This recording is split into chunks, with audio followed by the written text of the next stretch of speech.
台南嘉义一带有一种古早味小吃，叫做倒菜米。什么是倒菜米呢？就是倒菜加面，还真的这么的简单。早年农家生活是比较清苦的，吃肉多半是过年过节才有的事，就连平时吃一碗面也顶多加一点的倒菜和酱油。现在物质条件都比以前富足了许多，倒菜米的朴实之味还是让许多的老顾客很难忘。许多在地居民一大早就要吃一碗倒菜米，有返家的游子吃过了面，才算是真正的回到了家乡。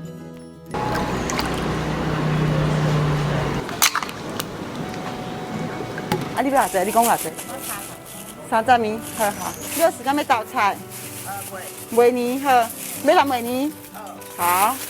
许多六甲人的一天得先吃上这一碗，才算敲响起床号。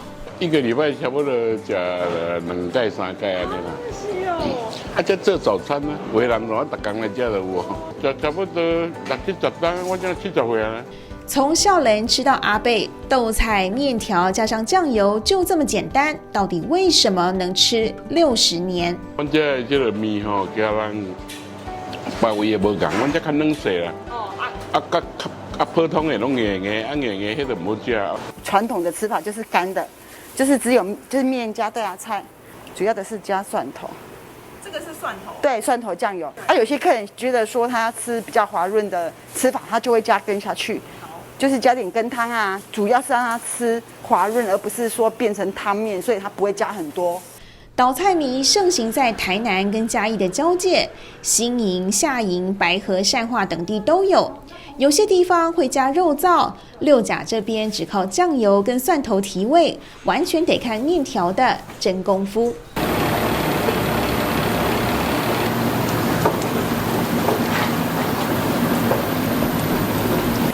很紧张，是因为它都有计时的，对你如果动作太慢会接不上，所以有时候会比较厚一点啊，或是比较湿一点啊，就是时间不一定，它是会根据当天搅拌出来的面皮，决定要煮多久。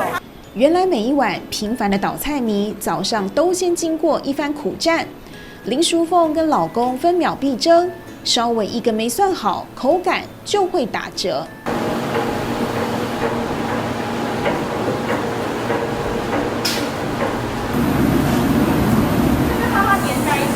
对，然后而且这样子比较有蓬松感，比较好吃，比较不会变成整坨。电扇是给面，不是给人吹的。夫妻俩在这小小的厨房工作，不一会儿功夫，豆大的汗珠就爬满手背。不装冷气不是省电费，而是放凉速度太快，面条就会结块。烟雾弥漫，就连我们的摄影机都罢工好几次。有点烫啊，刚出来的时候。对，所以要让电风扇吹凉一点点。你手都不怕烫吗？做习惯了。林淑凤家做倒菜米超过70年，面条还是每天早上现做现卖。因为我们5点就开门了，所以前置工作要1-2个小时。然后所以你们都大概都几点起来？都要3点多。这么早哦？为什么不能买现成的面条就好？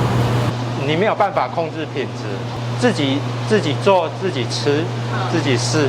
接班25年的林淑凤，还是跟第一天一样战战兢兢。身为最小的女儿，承接家里这块招牌，外面看以为很容易，接班前10年，夫妻俩一天都不敢休息。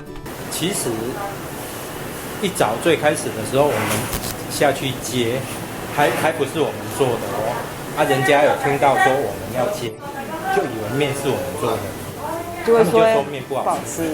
对啊，那时候还是爸爸做的。等到我们已经接了超过10年了，才有人觉得那是爸爸做的。从隔壁班同学到夫妻，林淑凤跟林俊南从高中开始就是彼此最好的伙伴。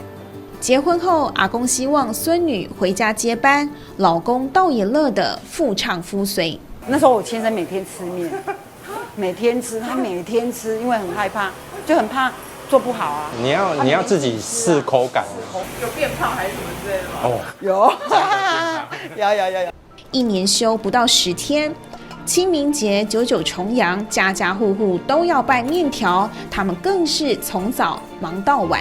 前一天吧，下午5点就要，因为凌晨就有人要拿面的啊。就要隔天中午。就都没睡。对啊，对啊。然后你今天答应撑起来，那你就不能败在你手上啊，所以就有压力啊。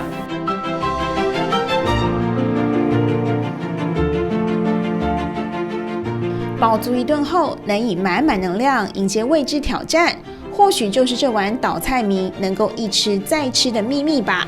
尽管再朴实，有着料理人的用心，就是一碗人间美味。